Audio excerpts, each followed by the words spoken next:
Olá, vamos falar dos aromas no vinho?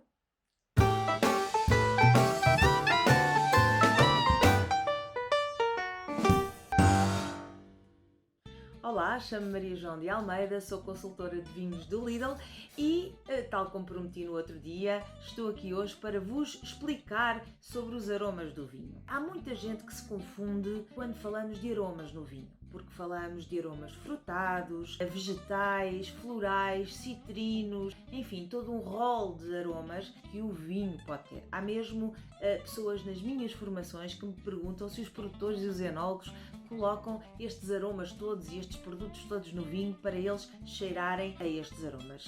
Mas fiquem sossegados porque no vinho não há mais do que uva e os aromas que sentimos no vinho são da uva. Depois depende tudo da casta, também do terroir onde a vinha se desenvolve e por último da vinificação. Portanto, vamos aprender um bocadinho mais sobre o assunto. Na segunda metade do século XX, existiu um senhor fantástico, um investigador e professor da Universidade de Bordeaux, considerado o pai da enologia moderna. Ele era consultor também em várias adegas, não só em França como a nível mundial, e ele defendia que a fermentação a temperatura controlada permitia que os aromas e os sabores do vinho fossem evidenciados. Foi muito interessante porque a sua classificação dos vinhos surgiu exatamente para definir o estilo do vinho.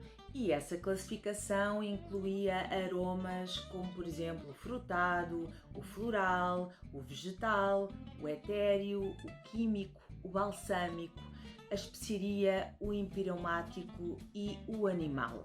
Obviamente, esse trabalho foi aprofundado por outros especialistas mais tarde, nomeadamente a investigadora da Universidade Davis, Anne Noble, era uma professora também fantástica, que disse assim, bem, então eu preciso saber dentro dos aromas frutados que frutas é que eu posso encontrar.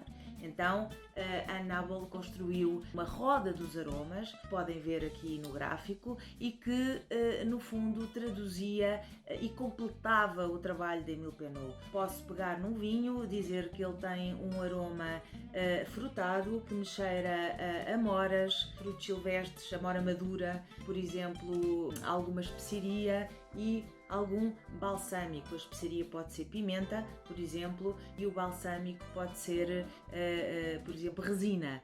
Esta linguagem parece um pouco complicada, mas entre especialistas dá para entender qual é o estilo de vinho que estamos a provar. Por exemplo, se eu estiver a falar de um aroma a amora madura, eu estou a falar de um vinho se calhar mais doce, enquanto que se eu falar, por exemplo, de um aroma a framboesas, que tem maior acidez, geralmente, eu estou a falar de um vinho mais fresco, se calhar de uma região mais fresca. Portanto, tudo isto são indícios que existem para que possamos compreender um bocadinho mais a linguagem do vinho. Mas, obviamente, não devemos cair em exageros. Devemos sim utilizar termos simples e para definir o vinho e para que todos possam gozar e compreender essa mesma linguagem. Por último, há ainda que recordar os aromas primários, secundários e terciários. Os aromas primários são os aromas da casta, os aromas secundários são os aromas de fermentação. Se o vinho estiver, por exemplo, a fermentar em madeira, vai ganhar aromas da mesma. E também os aromas terciários, que são os aromas de envelhecimento e que já são captados por especialistas de uma forma apaixonada, como eu, que adoro, por exemplo, brancos envelhecidos. E pronto, por hoje é tudo, espero que tenham gostado. Não entrem em delírios vínicos, é na simplicidade da descrição do vinho que está o segredo, se não fogem de si a sete pés, e espero que sejam mais felizes a treinar com vários vinhos e a descobrir este mundo do vinho de uma forma engraçada. Até à próxima, eu vou continuar com o meu vinho frutado, de aromas frutos vermelhos, as especiarias e com um longo final de boca. Tchim tchim mais uma vez, um brinde a todos. Até breve.